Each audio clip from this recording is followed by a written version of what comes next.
How to change time format, 12-hour or 24-hour on iPhone. Here's how to change the time format on iPhone.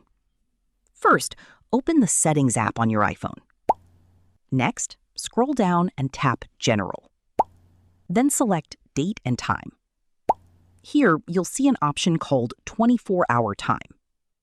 To use the 24-hour format, simply turn on the toggle next to 24-hour time. Your iPhone will immediately display time in military format, such as 1400 instead of 2 p.m. If you prefer the standard 12-hour format with AM and PM, turn the 24-hour toggle off. The change applies instantly across your iPhone, including the lock screen, status bar, and the clock. And that's it.